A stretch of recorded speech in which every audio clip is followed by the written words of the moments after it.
vítám na čtvrté benefici, kterou tradičně pořádáme na Zelený čtvrtek. Naše hudební uskupení z plna hrdel. Dneska tu nejsme úplně v plném počtu a proto nás nahradí náš host Milá Malá. A ještě je důležité říct, pro koho tentokrát pořádáme benefici. Je to pro Centrum pro náhradní rodinnou péči. Já tady vítám jednu zástupkyni z tohoto centra, Martinu Hrabáčovou.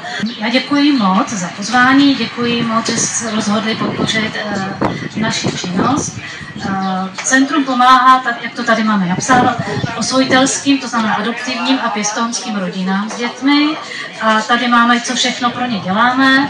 A tyhle ty finance bychom rádi využili právě na vyučování pro děti z pěstounských rodin, na volnočasové dětské kluby.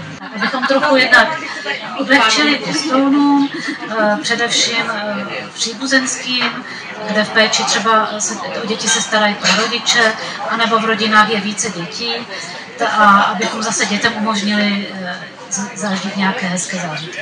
A kolik máme tedy na Litoměřicku rodin, které potřebují nebo využívají našich služeb?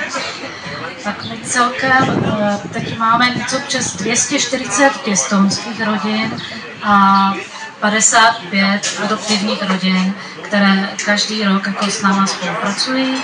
Je dobře, že pro ně tady jste, protože je to důležitá pomoc. Každá pomoc se počítá, stejně tak, jako se počítá dnes každá koruna. Takže po celý odpoledne, celý večer můžete sem do kasičky přinést jakoukoliv částku, která pomůže Centru pro náhradní rodinnou péči. Tak a teď už zvu kapelu Milá Malá ke svým mikrofonům na svá místa, aby nám zaspívali hezké odpoledne. My moc děkujeme a přejeme všem veselé.